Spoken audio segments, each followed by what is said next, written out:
Hello and welcome everyone to today's session on Is Multilateralism in Crisis? I'm Mubarak Wase and I'll be your moderator for the day.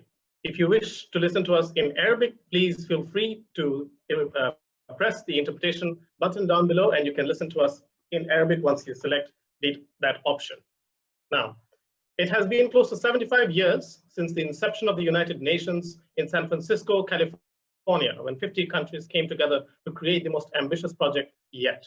Since then, we have seen many efforts at multilateral organizations, from global entities such as the World Trade Organization, IMF, and World Bank, to regional organizations such as the African Union and the European Union. We've even seen military alliances such as NATO, and whether or not these organizations have succeeded in achieving their goals is something we will be debating today. Joining with me are some of the best debaters from the United States institutions and from Qatar. To help us answer the question, has multilateralism failed? Speaking for the motion will be Ahmed, Michelle, and Paloma. Speaking against the motion will be Tariq, Alanud, and Aditya, and I will be introducing them in detail as we go through them. In front of you will be an opinion poll asking you your personal opinion on whether you believe multilateralism has failed or not. Please answer that question so we may have an idea of your opinion before we begin proceedings. Now, our first speaker of the day from Proposition will be Ahmed Al-Naimi. Ahmed is a student of the King's College of London, studying politics, philosophy, and economics. He's a former debate team captain of the national team of Qatar and is the winner of the National Academic Excellence Platinum Award. Very accomplished debater, but before you begin, Ahmed, perhaps we would like to do a couple of things. Firstly, let us see what the opinions of our audiences are for now. Wow, that is a very tight split with only 51% of the audience going for Proposition and 49% against. We will see if the minds of our audiences can be changed by the debaters today. But Ahmed, before you begin speaking, I do have a challenge for you. For your speech, in order to prove to us that multilateralism has failed, I challenge you and request you to try and set up for us what metric should we use to ascertain and judge how multilateralism has failed, because it is such a big, bold claim to make. So please make us understand in what lens do you see it and how can we successfully judge such global efforts to be able to say whether or not multilateralism has failed or succeeded. Over to you. Absolutely. Well, to understand this situation, you must look at its aims. Multilateralism was supposed to correct for power imbalances and create a level playing field, which binds superpowers from taking advantage of weaker states, but it failed to do so. What do I mean when I say multilateralism has failed? Multilateralism has failed to achieve three of its most important aims. One, limiting powerful states from acting unilaterally. Two, balancing different states' voices on global platforms. And three, maintaining peace and security. We are not suggesting giving up on multilateralism. We're saying that in relation to its objectives it set out to achieve, it has been nowhere near sufficient. Firstly, multilateralism has failed to bind powerful states from unilateralism, and this leads powerful states to ignore international law. With the US achieving significant economic and military dominance, countries like India and China question the relevance of the United Nations and other multilateral institutions. The US's economic and military superiority has been reflected largely in its bilateral and often unilateral foreign policy. The US has a track record of rejecting multilateral agreements such as the Kyoto Protocol and the Ottawa Treaty. Moreover, under President Trump, they've also withdrawn from the Paris Agreement, putting a dent on the international issue of climate change for domestic and personal gains. Moreover, the United States unilateral rejection of the ICC sends a strong message to small states that the United States will not be governed, which ultimately downplays the efficacy of multilateralism and shows it fails to bind powerful states. But you might be thinking that this is just the United States, which isn't the case, because this is not limited to just the US. China has also shown favoritism of bilateral agreements, particularly for trade. Evident in the Belt and Road Initiative, China used multiple bilateral agreements over a multilateral agreement to develop a trading network with China as its hub.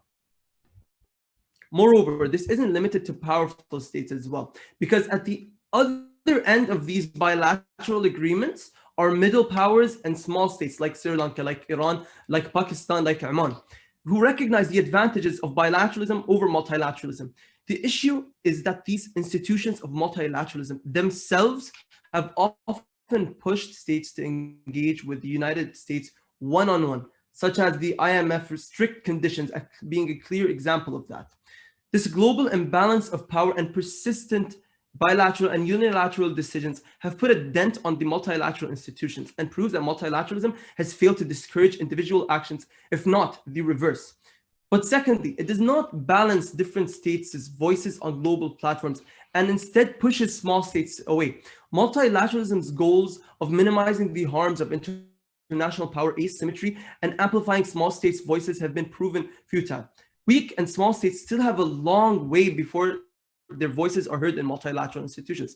This is primarily due to the flawed structure. This includes the United Nations veto, which has arguably been the main obstacle to peace and conflict resolution. The IMF and World Bank's largely European leadership structure, and the reason the ICC tries African leaders but is blind to Western war crimes. Countries like Jamaica, the Maldives, and Lebanon are overshadowed by more capable, powerful states and middle powers, which tend to have dependent allies that support them by votes in institutions like the United Nations or the World Trade Organization. This means that for real change and benefit, these small states tend to rely on bilateralism or regional multilateralism because global multilateralism has failed to amplify their voices. Thirdly, peace and security has been harder to achieve through multilateralism. Besides the structural limitations, multilateralism has proven to be an obstacle to peace itself. Its complex system makes for a difficult procedure to maintain peace. The failure of preventing the genocide in Myanmar, the famine in Yemen, and the decades-long, of course, there have been successes, but have we really done our best? Have multilateral institutions really always acted in the best interest of everyone, or just the powerful? Have they led to peace, or were they peace's worst enemy? The answer is very obvious. Multilateralism does not need just some reforms, but a complete overhaul of these institutions and how they are managed. Thank you. Thank you very much, Ahmed. Poignant points made. Before we proceed, the audience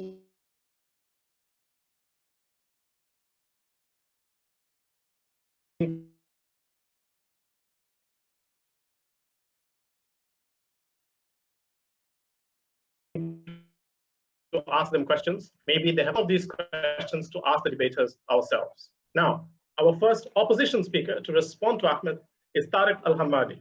Now, Tariq is a graduate of economics from the New York University. He has been a former national team captain of Team Qatar as well. And until that point, he was the most successful captain of the country. Now, Tariq has also judged at the World Schools Debate Championships. And as a graduate of economics, I'm sure we will be expecting some arguments in the lines of trade from Tariq. But before you can get into your comfort zone, Tariq, I would like to ask you a question to build on Ahmed's point on peace and security. Given the global failures to act in situations such as the Rwandan genocide, the Srebrenica massacre, the Somalian civil war, and even the breakdown of Yugoslavia, how can we, as speakers here today, look at the victims of these atrocities and say multilateralism has actually been successful? Over to you, Tariq. Hi, thank you for the question. I think it's important to think about, when we talk about multilateralism, what is the alternative? Although maybe we could think of some situations like what happened in Rwanda as a situation that could have been maybe handled better. That a unilateral or a bilateral approach would not have yielded any better results. I think a multilateral approach also ensures that the objectives of intervention are ones that are beneficial to humanity as a whole, rather than the narrow objectives that one or two countries would have while intervening. What I want to start my speech off is to talk about the pandemic, something that affects all of us. It's the reason this talk is held online. It's the reason the United Nations General Assembly is also online this year. It's changed all of our lives, and I wanted to think about how has multilateralism played a role in combating or protecting from the pandemic. The chief organization to play such a role would be the World Health Organization. And I want to ask, where would we be without the World Health Organization? The World Health Organization on the 30th of January declared a public health emergency of international concern. When we think of how the coronavirus pandemic had started in China, it would be unlikely that one country would ring the emergency bells and tell everyone that this is something we need to protect ourselves from. It is only a multilateral body that can play such a role. In 13th of March, there was the World Health Organization declared a pandemic, which led to sweeping lockdowns globally, canceled flights, and within 3 days, the United States recommended the closures of schools and avoiding traveling. I don't think that such swift action would have been taken had it not been for the World Health Organization. I think that only a multilateral body has the authority to make such announcements, and that we can take what happened with the pandemic as an example for other concerns facing us globally today. So what my opponent as the first affirmative speaker talked to us about was the first argument that multilateralism doesn't limit the power of larger states. To that, I say that the existence of unilateral decisions, the existence of bilateral decisions, don't mean that multilateralism has failed. In fact, there are plenty of successes of multilateralism.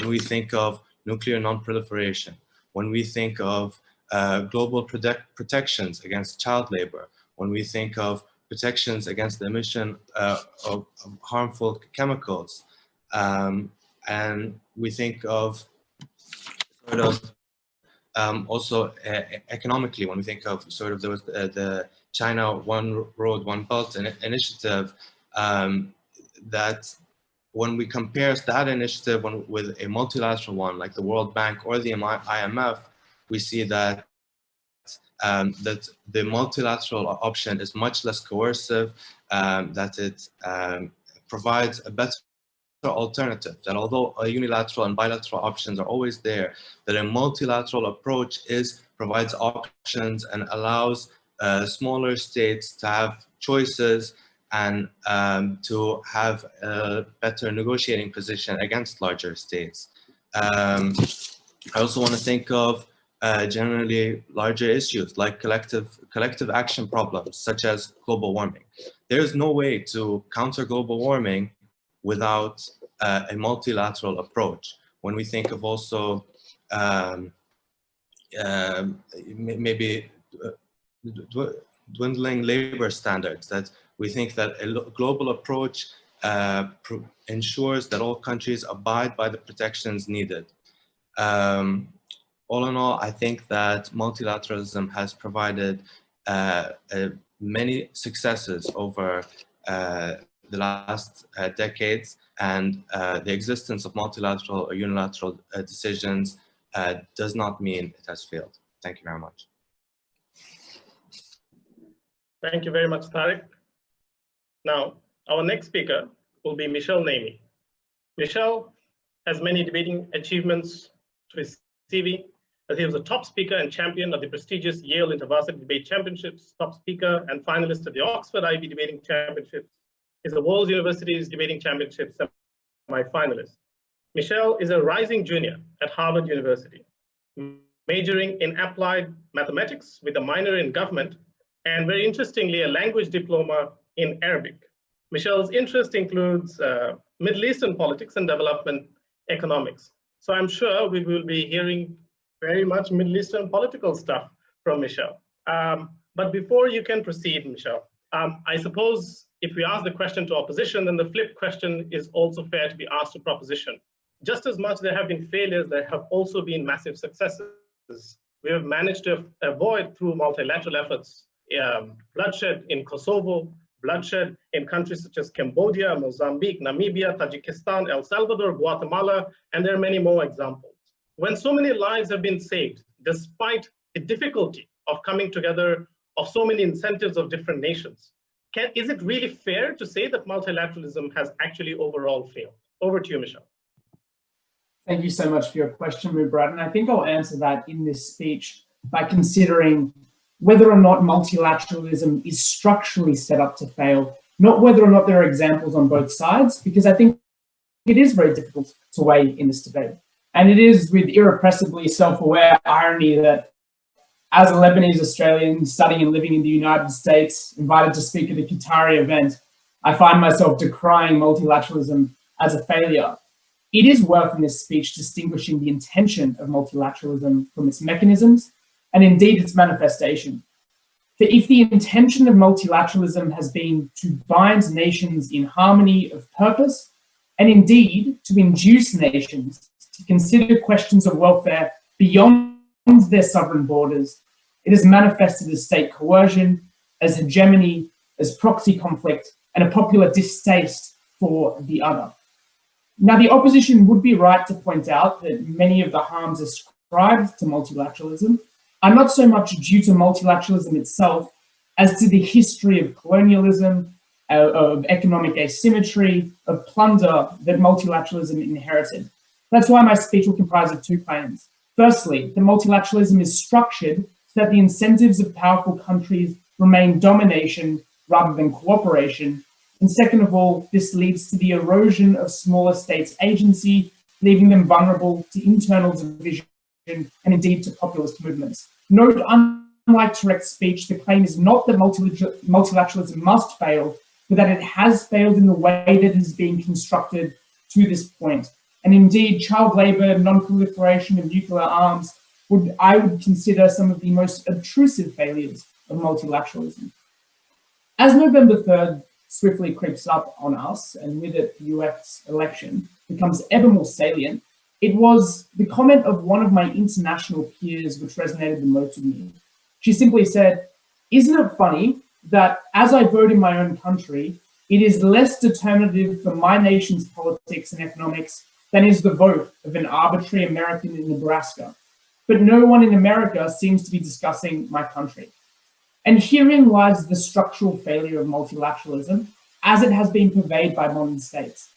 It has constructed ties between states, their trade, their credit, their immigration, their security, presuming that these ties would make people care enough about their fellow man abroad to consider their interests. I posit that multilateralism, rather than emerging from the state, has to have emerged from the people to be successful.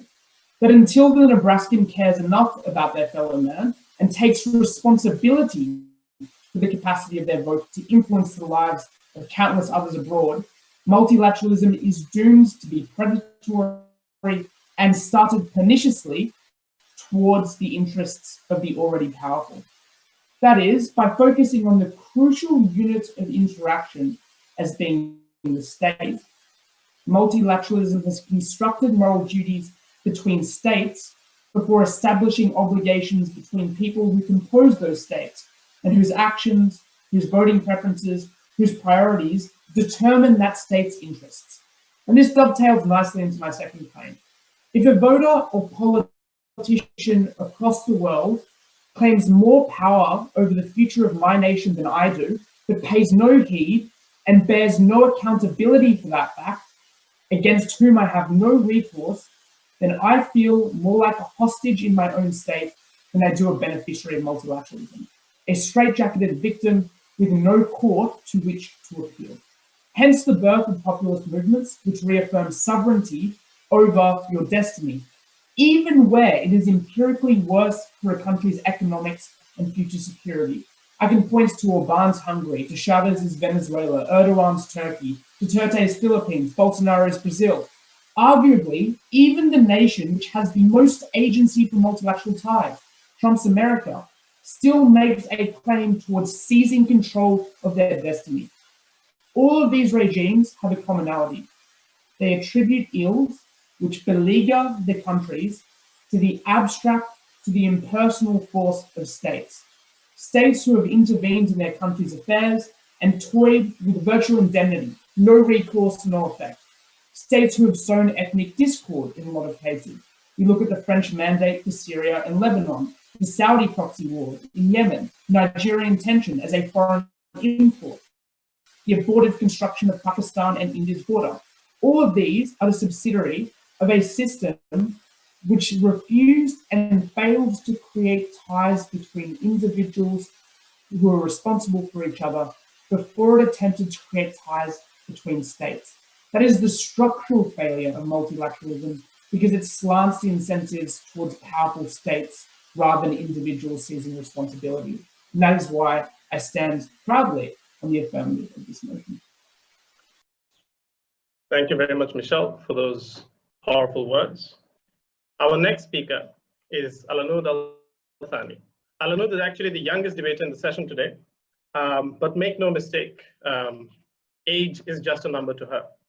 Just very recently, Alanud won the Helsinki Open, which is a competitive European championship, and she became the first ever debater from Qatar to win an international competition. And she did so in style, as a school debater going up against some of the best debaters of university that Europe had to offer. Now, Alanud is currently studying international politics at Georgetown and was also a former Team Qatar captain. Now, having built you up, Alanud, I would also like to ask you a tough question. Let's bring into context today's events and situation. Given the context today of America pulling out of environmental treaties, of threatening to pull out of NATO, of the WHO, of the Brexit happening, and nativist politics increasing all over the world, from Brazil to France, from Hungary to India. In that context, with a damning verdict on multilateralism, how can you come up here and tell us that multilateralism has actually been a successful project? Over to you, Alana. Thank you so much for that question, Mubarak. I actually want to say that big players pulling out is a testament to how much multilateralism has actually succeeded. It proves to us that it is an arrangement that does in fact reduce their power and make the world a better and more level-fielded place for smaller countries. I'd like to come back and just talk a little bit about some of the framing of how we know multilateralism has failed or not. It's not by looking at all of these arbitrary goals and saying, well, the world isn't a perfect place, therefore multilateralism has failed. Rather, has multilateralism made the world a better place than any other alternative could have? It's easy for us to come here after we have enjoyed the benefits of multilateralism for decades and taking them for granted to nitpick at every shortcoming and to come to a resounding conclusion that multilateralism has failed. However, just like any other conclusion that doesn't take into account common sense contexts, this conclusion is preposterously false. I will be talking about two main issues in this speech today. The first, how multilateralism has enhanced trade, particularly for developing nations. Multilateralism has given a chance and a platform for developing nations in a world trading stage, unlike any before in recorded history. The World Trade Organization, to whom everyone is accountable, is giving them special considerations to developing countries and allowing them to enjoy privileges, such as special access to markets, rights to restrict imports, subsidize exports, and much, much more. Those are all concessions that the less powerful countries could never have managed to gain without multilateral intervention. But what's more than that, If you take a look at the history of World Trade Organization disputes, you will be surprised to see how often small countries file complaints about much larger and much more powerful entities. For example, Indonesia versus the entirety of the European Union. You will be even more astonished to find that in the vast majority of cases, the World Trade Organization rules in favor of the small country and compels the more powerful to make even more concession. A question for the proposition to grapple with and the audience to ponder. In a world without multilateral checks and balances, where would the less powerful countries go to seek justice for economic mistreatment? What is the better alternative? Second, how has multilateralism enhanced peace and reduced conflict? Unfortunately for the proposition, no list of failed peace attempts is long enough to negate the facts. The truth of the matter is that there has been a 40% decrease in violent conflict since the UN accelerated their peacemaking, peacekeeping, and conflict prevention activities in the 90s. Take a moment to let that sink in. That's violent conflicts cut almost in half in less than 30 years. This isn't simply multilateralism not failing. This is multilateral efforts coming through with groundbreaking, unbelievable success. This policy has achieved a level of peace that just a few decades ago you'd be seen as a silly daydreamer for suggesting it could ever be possible. So really, when side proposition tells us that multilateralism has failed, they're not taking into account the context that is the real world. Because the alternative of multilateralism isn't peace and prosperity, rather it is twice as much violent conflict and war as we have right now. And no, this decrease in violence could not have been achieved without multilateral effort. Why? Because when you have dozens of countries working together, you are able to do things such as consolidate 125,000 peacekeepers to send them on peace and aid missions in troubled hotspots that, note, individual countries either can't or won't do by themselves. You are able to completely end conflict with your diplomatic power and reach, such as the case with Sierra Leone, Liberia, Burundi, Nepal, and countries and countless other nations. That's not even looking at all the bloody conflicts that were stunted by multilateral diplomacy before they even had a chance to begin. But even if side proposition wants to convince us that through some magical utopian spell, they would be able to achieve even half as much peace that multilateralism has, what they can never achieve in a world without multilateralism or this vague overhaul of multilateralism is that nuclear non-proliferation. Now, the nuclear threat is not something that is present in the minds of modern people. And I assume that's why the proposition said it's a resounding failure of multilateralism. However, go back just a few decades and you'll find that the threat of nuclear Armageddon was not only very real, but it was also very, very likely. The greatest thinkers and most sensible people of the time were convinced that there is no solution in the world that could stand in the way of nuclear war. And yet 75 years later, after the end of World War II, not a single nuclear bomb has been dropped anywhere. A weapon more powerful than anything humanity has ever witnessed, and hundreds of warlords who would love to get their hands on it, and yet the world remains unscathed. Why? Not because every individual government is sensible enough to understand the dangers of nuclear proliferation. Rather, it is because multilateral organizations saw what happened at Nagasaki and Hiroshima and decided never again. And they were only able to make true on that promise because they had the might of multilateralism behind them. If multilateralism as we know it had not existed until now, best case scenario, entire cities wiped off the earth. Worst case scenario, I'll leave that one to the imagination. Thank you very much, Alanud, with that historical analysis and very poignant points. Now, we move on to our next speaker, Paloma O'Connor. Paloma won the 2019 North American Universities Debating Championships. In the American parliamentary format, she won the 2020 Team of the Year award in the United States, which is awarded to the top-ranked team of the nation through cumulative points. She is currently the president of the Harvard College Debating Union, which is the top-ranked debate club in the United States. We love to see a powerful, capable woman in a position of power. But speaking of powerful people in positions of power in the United States, let's ask Paloma a question along that line. Paloma, don't you think that saying statements such as multilateralism has failed is exactly the kind of narrative that feeds into the isolationist policies of people such as Donald Trump or Rodrigo Duterte, who say exactly the same thing to justify their isolationism. Don't you think, in a way, by critiquing multilateralism and calling it a failure, you are dooming the world to more isolationism and nativist politics? Over to you, Paloma. Thank you for that question. It's an excellent one. We don't think that narratives go away just because you ignore them, which is to say, it's not that we think that countries shouldn't work together or that the world would not be a better place had multilateralism not failed, as we argue it did. But we do think that it's important to acknowledge when our most important institutions are not working in the way that we want them to be, so that we might better innovate new ones in order to compensate for their mistakes. So why do we think that multilateralism failed?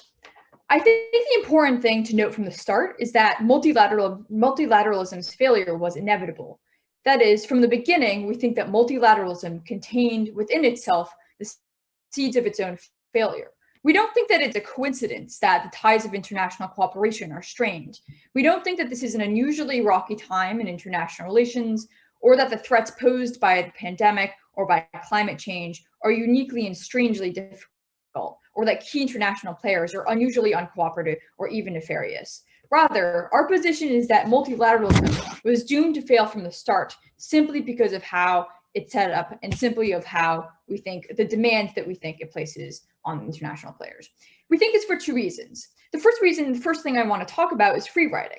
We think that multilateralism faces a very daunting task, which is that international cooperation only works when everyone pitches in. Except the problem is, if you know that the ship is going to sail, if you don't do your part, and doing your part is costly to you, you're incentivized to not pitch in. And the result is, everyone has incentives to bail, and very few people have incentives to buy into the system to the extent that would be necessary to get all of the nice benefits that I think the former opposition speakers have told you about. And there are a bunch of examples of this. You can see this in NATO spending and defense treaties, where no one has an incentive to contribute more than the absolute minimum in order to ensure the defense of all, because they know that others are pitching in too. It's also true in the case of climate agreements. We agree with the first opposition speaker in that multilateral cooperation is necessary to solve the threat posed by climate change. The problem is it doesn't work when everyone's incentives is to go back on agreements that they sign to fight climate change because they know that their marginal contribution to reducing the threat is small and the cost it poses to them is big. So what you get in the end is a bunch of agreements and a lot of bickering among big countries and small countries that end up finding almost no one. It makes us think, crucially, that unilateral action isn't necessary because multilateralism is taking care of it. And that, I think, is a mistake. It means that even problems that could be solved without a multilateral system end up not being solved at all. The second thing that I want to talk about, and I think this is also important, hangs and echoes a lot of what Michel said in his last speech, is nationalism. The problem with multilateralism is that no countries like being told what to do. So even if they'd still be under the thumb of powerful countries in the world in which we didn't have multilateral institutions, we think that maintaining a semblance of autonomy is really important to countries. And so we don't think it's some happy, unfortunate accident that multilateralism is under threat from rising tides of nationalism across the world. Rather, we think that multilateralism, by its own design, breeds nationalism in a way that weakens its ties over time, that means that as an institution is fundamentally unsustainable. Some of this, I think, the former two government speakers have already said something about. But we think fundamentally that small countries are forced by supposedly neutral institutions like the United Nations to make economic concessions, protect economic concessions that open their economy to free trade when they may not be ready to.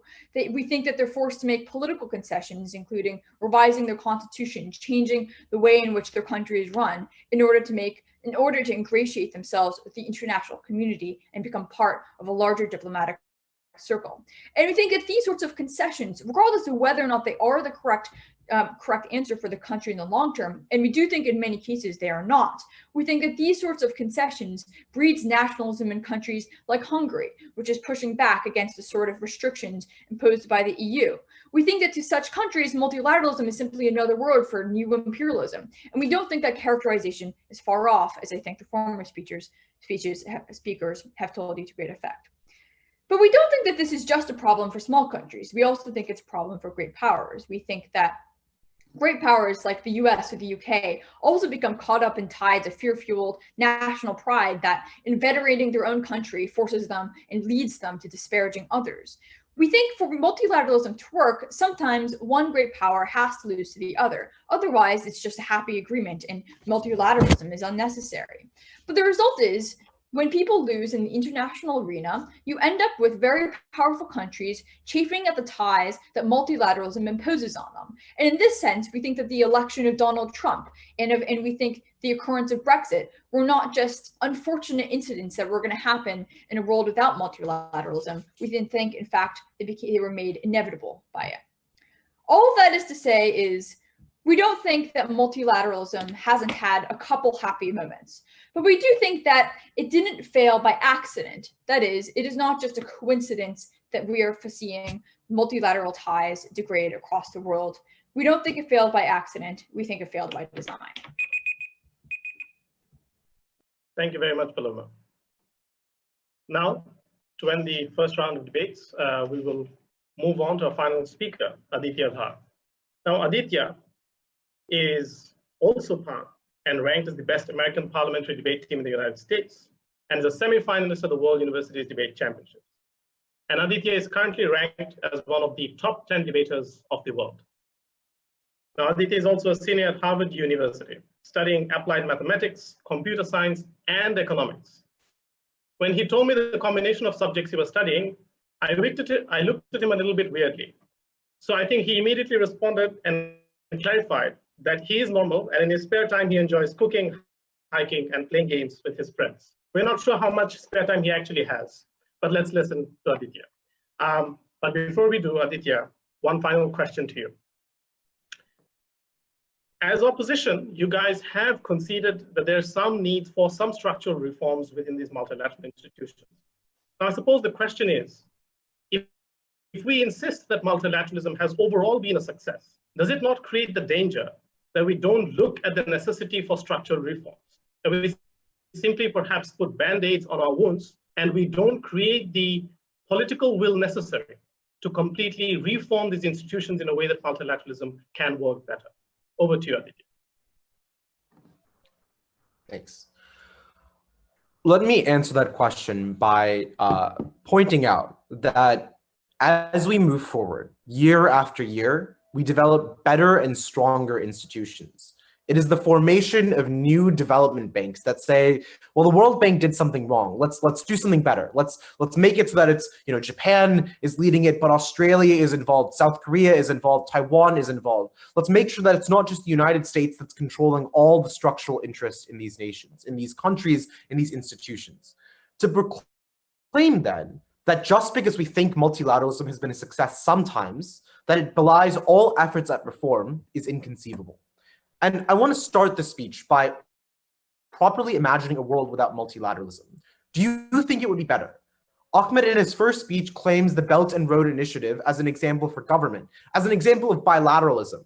But to suggest, as Mish does in his second speech, that this is exempt of coercion is also ridiculous. Do we think that Sri Lanka, Pakistan being pushed into debt, mineral extraction in Zambia, Tanzania, Mozambique, worker exploitation in Bangladesh would just disappear in a flash if multilateralism did? No. And to say then that the United Nations, or even that multilateralism has failed, is akin to ignorance. It is ignorance of the 500 million people lifted up by the World Bank, but side government says they were free riding.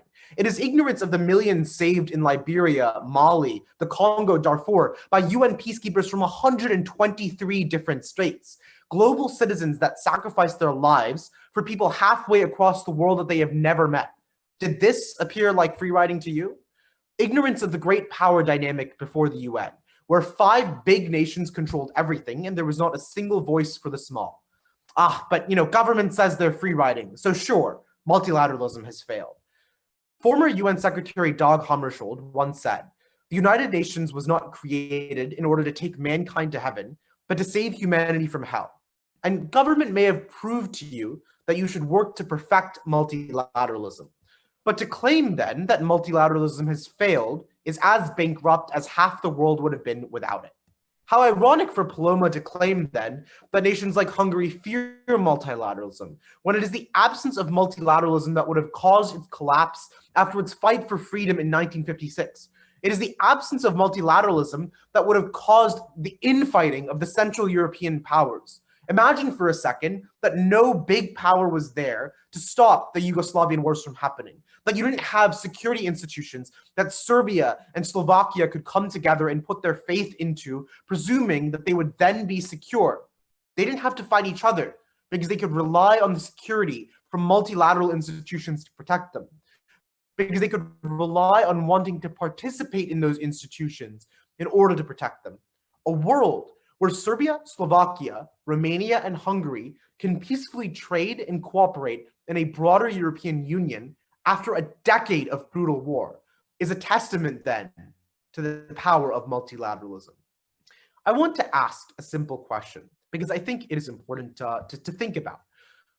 One of the problems we benefit that we get from this are massive.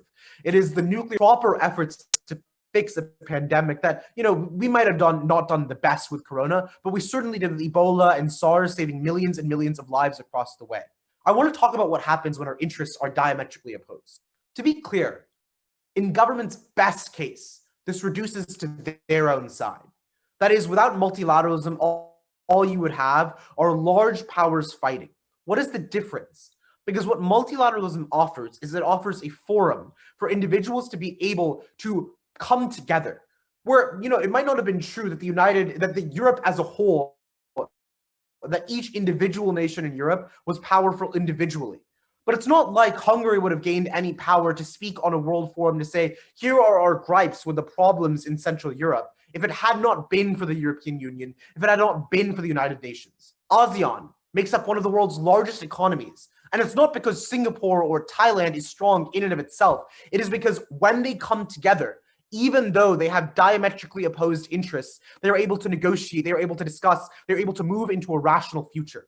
This is a world where Palestine's UN envoy Riyad Mansour states that multilateralism is the only path forward for Palestine because he knows that in the absence of a forum to claim rights, the less powerful country not already allied with great powers would face doom. To end, I ask a simple question. Where would we have been if Russia, the United States, Belarus, Kazakhstan, Ukraine, and more had not come together to dismantle Soviet-era nuclear weapons? Where would we have been if the G7 had not come together to negotiate with Iran to stop them from getting a bomb, and crucially, stop America and Israel from launching military action? Where would we have been if the P5 had not blacklisted North Korea and its insidious pursuit of nuclear weaponry? The answer, of course, is not here. Multilateralism has not failed, the motion falls.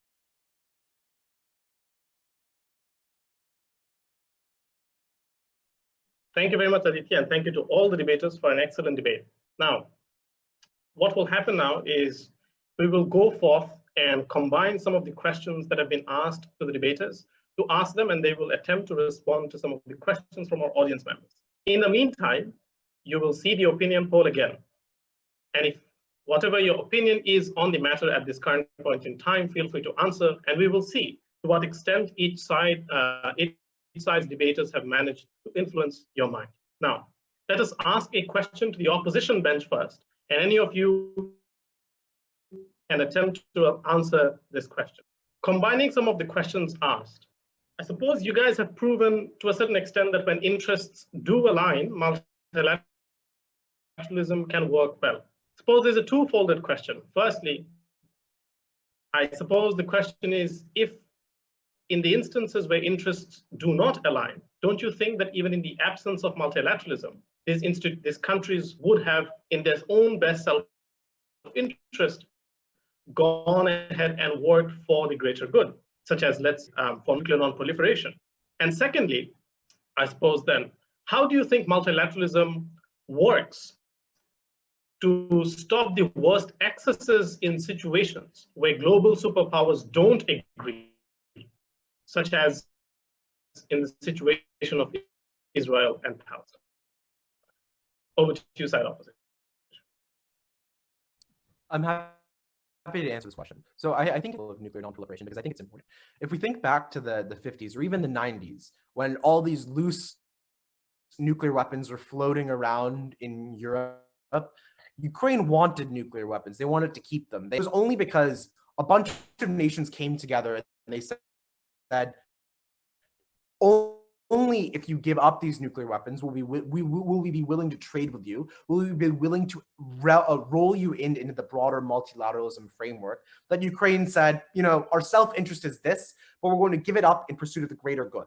And it's not just, and I want to be clear here, it's not just that multilateralism makes you think about other things, it's that multilateralism is a good thing for your own country.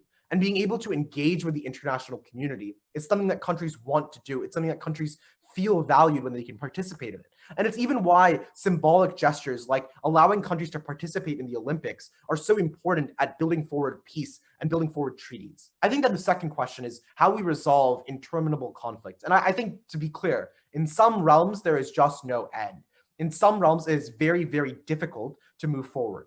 And even there, I think multilateralism plays a key role in making sure at least the base level of security and peace is there.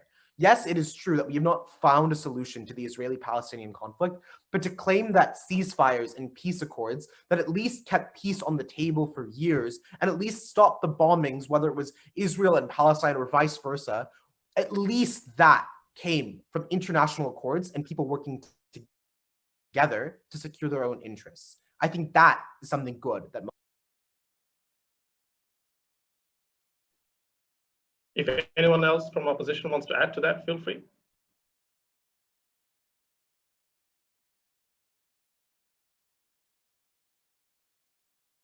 No? Okay. All right.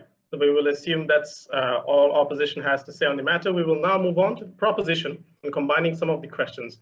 Suppose there's a string of questions asking, what is the meaningful alternative to multilateralism? What happens when we say multilateralism has failed? What is the way in which, and if the answer is still multilateralism, how do we restructure these organizations once we say that this multilateralism has failed? What is the meaningful alternative, I suppose, is a question for side proposition, if any of you wish to answer. I'm more than happy to take that question. It's a very important question in the context of this debate especially, because I think what opposition has attempted to make this debate is a referendum on whether multilateralism writ large is a good concept. And I think that all of the arguments to which they testify would say that there is always going to be some grounds for some form of multilateralism. You can't really conceive of a world of solving climate change when you don't have some form of coordination structure between states. So our claim on proposition is not that multilateralism is inherently determined to fail, but the way that it is being structured has failed. And this is where a lot of the argumentation we mentioned earlier comes into play. The fact that you have no accountability mechanism by which you can hold states which are asymmetrically powerful accountable is going to be an incredibly large burden to surmount for multilateralism. And what that required was, from multilateralism's inception, there being concessions from large states, that there wasn't just the presumption that they would act in good ways, like there was with the US, but that there was a willingness for them to submit themselves to judgment. They're willing to have referendums on their own behavior and therefore to adjust their behavior. But at this point, it also looks like leaders of larger states making concessions of historical examples where they have failed systematically the world and haven't managed to make multilateralism productive in the same senses that Aditya wanted to make it seem productive. So it requires a level of admission, it requires a humility, which hasn't actually been accepted under the status quo. What we're seeing is quite the antithesis. People are bombastically claiming that multilateralism has constrained them, that it has repressed their option set, that it doesn't allow them to make decisions which are beneficial to their own popular life. And as a result, they're refusing to take accountability for the ills which necessarily befall multilateralism when there is no accountability mechanism. So the claim from affirmative is roughly 2 points then. One, there had to be more of a focus on individual obligations. that you as an individual have to be bound to your common man to care about the common man.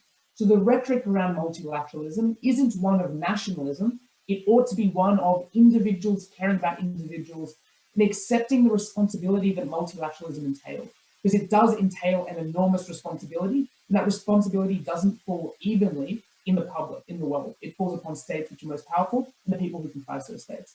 But second of all, there needs to be voluntary submission to what are multilateral coordination agencies, but most importantly, justice agencies. That the International Criminal Court has to be acknowledged as having the power to incriminate large forces, large hegemonic powers, before multilateralism can be a football pursuit. So again, the claim of the affirmative is not that multilateralism can never succeed, as negative made it seem, but instead that multilateralism fundamentally needs a restructure to reach the end which Aditya and the rest of the negative team hold so dear. Thank you very much, Michelle. I suppose we will ask one final question. This is less to do with your sides of the motion, perhaps, and any inputs you may have to the final question that was asked. Do you think that the problems caused by multilateralism can be solved by a severely reformed system of multilateralism? Or do you think the incentive structures are just so badly designed that it is simply not possible for a severe reform to correct for these problems? I'm happy to answer this question. I think that anytime you create an entirely new system, you're taking a risk. Even when we were looking into multilateralism and moving into it, we had no guarantee that it would work out this well and that it would save this many lives. So really, if we want to entirely reform and rehaul multilateralism, we have to understand that we are risking losing all of the benefits and peace and security. We are now living in the most peaceful era in recorded human history. We are risking losing that on a bet that is more likely than not going to fail, because there are very few things throughout history that have worked this well or well at all in keeping humans from killing each other for resources, for trade, and for many other reasons. So I don't think that the reasons provided today on side proposition were enough to convince us that there's a warrant for us to completely change the system from the. Thank you very much, Adanur. Does anyone else from proposition wish to answer that question as well? Happy to answer that question. I think the problem with just minor reforms is the fact that it is very difficult to get those changes. It's practically impossible for you to reform the Security Council, which has proved itself to be one of the main obstacles to peace and conflict resolution, because of the fact that you have given 5 powerful states that are leading the international community the option to opt out of anything that they want or anything that their allies want. The problem with that is that for you to be able to take that much power from such a powerful state, especially with current leadership and leadership structures and the way these countries are governed, is practically impossible. And that is the primary issue with reforms, because it's the idea that these countries should have an incentive to change. But the issue here lies is that these countries would not have an incentive to give up such power. And we saw that also with nuclear proliferation. We saw that, okay, yes, some small countries like Ukraine have given up their nuclear capabilities because of the fact that big states are pushing them, because their incentive is to minimize the amount of people that have nuclear weapons and limit that to just them. Because I do not see Russia in any year giving up all their nuclear weapons, or the United States. And the fact there lies is that this proves that reforms are not enough, because these states have incentive structures other than for pure good, and they're not doing this just because for the sake of multilateralism. And all of these are inherently driven by personal incentive rather than the greater good. Thank you very much, Ahmed. That brings us to the conclusion of this session. Before we end, a few things. Firstly, just a reminder to the audience that the arguments presented by the speakers are not necessarily their personal opinions. So please, if you disagree with something they have said, please don't try to harass them on their Facebooks or their Twitters. They were assigned their positions and they spoke on the side of the motion that they were told to do. The second thing is, I suppose it is time to ask the question of the result, but before we do, just a point, which is to ask, what is your opinion now? What have you voted, right? Have you been convinced that the countries, in spite of their difficulties, when they come together, they try their best? Or are the processes simply too convoluted for any real life solutions to be implemented for us? Do leaders, when they speak up, do they really speak from their heart? Or are they just pretending and giving ostentatious displays that really don't mean anything? It is time for us to find the results. And let's see what your opinion is. Wow, that is a massive shift towards side opposition. So congratulations towards side opposition. I'm sorry, Mish, for your frustrated fist. And congratulations to the opposition. I suppose at least there is some hope of optimism in this world after all. Thank you very much, everyone, for joining us in our session. Thank you very much to all our debaters. I hope you had a wonderful time, and thank you very much to our interpreter as well. Thank you all. See you soon.